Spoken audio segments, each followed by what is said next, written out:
Hello दोस्तों, स्वागत है आपका my YouTube channel government job classes में। मैं आज आपको आदिकाल का वर्गीकरण में सिद्ध साहित्य करवा दिया था पहले वाली वीडियो में।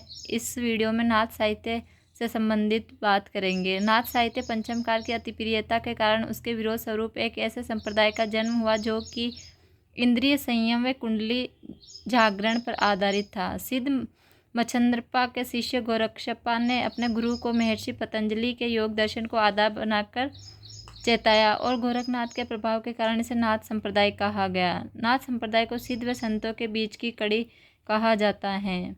सिद्ध व नाथों के बीच की कड़ी को मत्स्येंद्र नाथ को कहा जाता है। ये मोस्ट इम्पोर्टेंट क्वेश्चन है। नाथ का शाब्दिक अर्थ है मुक्ति देने वाला। सर्वाधिक नाथ जोधपुर में हैं। नाथों ने हठ योग पद्धति का प्रवर्तन किया है। हठ का अर्थ है सूर्य और है का अर्थ सूर्य और ठे का अर्थ है चंद्र। तुलसी ने लिखा है, भक्ति भगायो भोग, गोरख जगायो योग। उस समय ये लोकोक्ति प्रचलित थी, जाग मच्छेंद्र गोरख आयो। ये राग भभूत लपेट लेते थे, अतः हजारी प्रसाद द्विवेदी ने इन्हें अवधूत सन्यासी कहा है। ये भगवान शंकर के पूजक होने के कारण कानों में बड़े बड़े कुंडल पहन लेते थे, जिससे इनके कान फट जाते थे, अतः इन्हें कनफट्टा जोगी कहा जाता था। नाथों की मूल संख्या 9 थी। 9 के नाम है। पहला है मत्स्येंद्र नाथ, इसका नाम मच्छेंद्र नाथ भी है, और दूसरा है कर्णीनाथ, तीसरा जलंधर नाथ, चौथा है गोरखनाथ, पांचवा है गाहिणी नाथ, छठा है भृत हरिनाथ, सातवां है खैरनाथ, आठवां चरपटनाथ, नौवां है नागानाथ। हठ योग प्रदीपिका नामक ग्रंथ में नाथों की कुल संख्या 31 बताई गई है। अन्य नाथ है इसमें भीमार्जुन, मलयार्जुन, गोपीनाथ, पूरन भगत, जड़भृत भी है इसका नाम, और चूर्ण करनाथ, चौरंगी नाथ, ये अन्य नाथ हैं। नाथ संप्रदाय उलटवासियों के प्रथम प्रयोक्ता हैं। गोरखनाथ नाथ संप्रदाय के प्रवर्तक थे।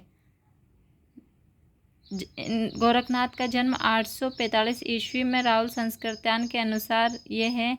9वीं सदी में हजारी प्रसाद द्विवेदी के अनुसार है। 11वीं सदी में पीताम्बर दत्त और बड़तवाल के अनुसार है। 13वीं सदी में रामचंद्र शुक्ल और रामकुमार वर्मा के अनुसार सर्वमान्य माना जाता है इसी को। गोरखनाथ की रचनाएं। गोरखनाथ ने लगभग 42 ग्रंथ लिखे, जिसमें 7 ग्रंथ खास हैं। पहला है सबद, दूसरा है पद, तीसरा है प्राण सांकली, चौथा है शिष्य दर्शन, पांचवा है नरबे बोध, छठा है अभय यात्रा जोग और सातवां है आत्मबोध। गोरखनाथ की अन्य रचनाएं। पंचमात्रा, निरंजन पुराण, सप्तवार्य, अमरोज शासनम, ज्ञान तिलक, महार्थ मंजरी, ज्ञान चौतीसा, सिद्ध सिद्धांत मंजरी और विराट पुराण, ये अन्य रचनाएं हैं इसकी। सन 1942 ईस्वी में पीताम्बर दत्त बड़तवाल ने गोरखनाथ की 14 रचनाओं का सार गोरज सार या गोरखवाणी के नाम से किया है। नोट फर्स्ट है, मिश्र बंधु व रामचंद्र शुक्ल ने गोरखनाथ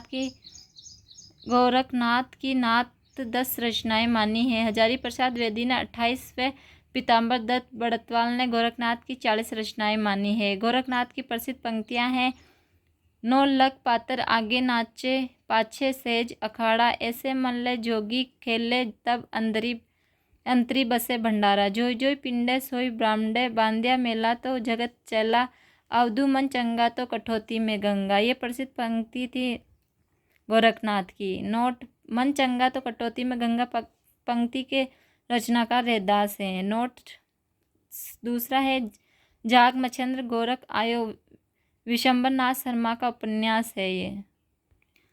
नोट तीसरा है, गोरखनाथ की छत्री गोरख मंदिर गोरखपुर यूपी में। गोरखनाथ व मत्स्येंद्र नाथ की संयुक्त छत्री ब्रजवेश्वरी मंदिर गणेशपुरी महाराष्ट्र में। हजारी प्रसाद द्विवेदी ने काशी नागरी प्रचारणी सभा के माध्यम से नाथ सिद्धों की वानियाँ नामक रचना प्रकाशित करवाई थी। ये मोस्ट इम्पोर्टेंट है एग्जाम के लिए। हजारी प्रसाद द्विवेदी के अनुसार नाथों के पतन का मुख्य कारण गृहस्थ के प्रति अनादर व जीवन के प्रति रुखापन माना गया है। हजारी प्रसाद द्विवेदी के अनुसार गोरखनाथ अपने युग के सबसे बड़े नेता थे। शंकराचार्य के बाद इनसे बड़ा प्रभावशाली व महिमान्वित व्यक्ति कोई दूसरा नहीं हुआ। भक्ति आंदोलन से पूर्व यदि किसी ने अखिल भारतीय स्तर पर आंदोलन खड़ा किया तो गोरखनाथ ही थे वो।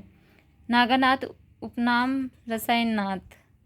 नागानाथ का उपनाम है रसायननाथ। गोपीचंद चट्टगांव बंगाल के शासक थे। इनकी मां मैनावती थी जो कि जलंधरनाथ की शिष्या थी। गोपीचंद ने गलतफहमी में जलंधरनाथ को मरवा दिया। अंतिम सिद्ध मच्छंद्रनाथ सर्वमान्य अंतिम सिद्ध जलंधरनाथ शुक्ल के अनुसार है। ये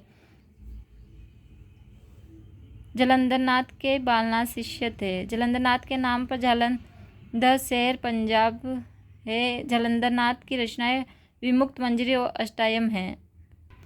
गाहिणीनाथ कृष्ण भक्त थे। संत ज्ञानेश्वर के पिता गोविंद के गुरु थे ये। इनकी रचना गोरक्ष गीता थी मराठी में।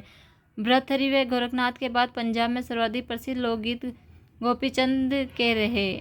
12पंथी संप्रदाय गोरखनाथ के, वैराग्य संप्रदाय भर्तृहरि के। आदि का ये थे नाथ साहित्य। और आदिकाल के वर्गीकरण में नेक्स्ट टॉपिक है जैन साहित्य का। तो जैन साहित्य में जैन का अर्थ जिन प्लस ए अर्थात इंद्रियों को जीतने वाला। जैनों को निग्रंथ भी कहा जाता है क्योंकि ये किसी संप्रदाय में बंधे हुए नहीं थे। नाथों के नीरस साहित्य से जब दुनिया डूब गई तो जैन साधुओं ने गृहस्थ को सबसे बड़ा धर्म बताते हुए इसमें रहना श्रेष्ठतर बताया और इस प्रकार ये उपदेशात्मक साहित्य ही जैन साहित्य कहलाता है। जैन साहित्य का आधार ग्रंथ जैन पुराण है। नोट: नाथों का प्रभाव पंजाब, उत्तरी भारत व राजपूत बहुल क्षेत्रों में रहा, जबकि जैनों का प्रभाव गुजरात के काठियावाड़ व राजस्थान में विशेष था। जैन साहित्य के समय तत्कालीन शासक चालुक्य, राष्ट्रकूट व सोलंकी थे।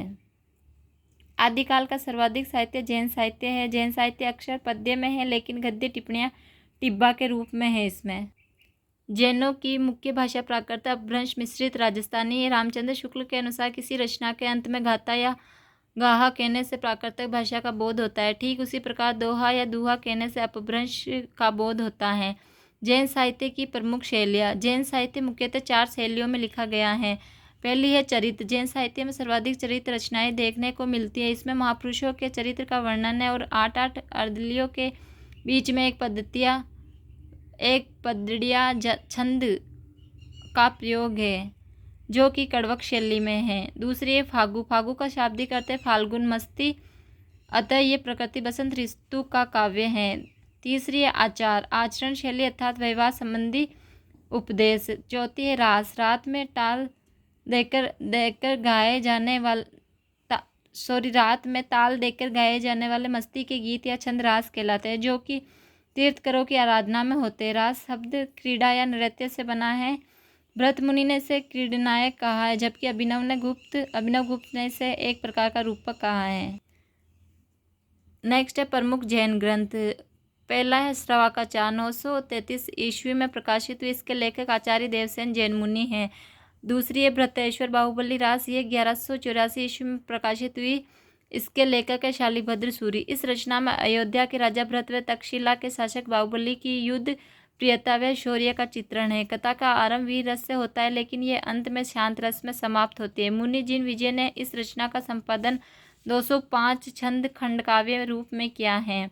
शालिभद्र सूरी की अन्य रचनाएं हैं पंच पांडव रास। ये रचना 14वीं सदी में प्रकाशित हुई थी। इस रचना में 15 सर्ग हैं और यह है हिंदी का प्रथम ऐतिहासिक रास ग्रंथ है। दूसरी है बुद्धि रास। ये शालिभद्र सूरी के शिष्य शिवी की रचना है और इसमें 63 कवि हैं। तीसरी है चंदन बाला रास। ये 1200 में प्रकाशित हुई है। 1200 ईस्वी में। इसके लेखक है आसगु।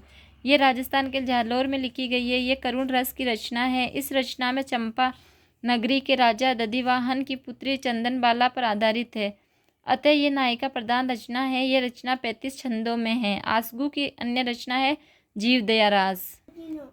चौथा है स्थूलिभद्र रास। 1209 ईस्वी में प्रकाशित हुई थी। इसके लेखक जीर्णधर्म सूरी हैं। इस रचना को जीर्णधर्म रास भी कहा जाता है।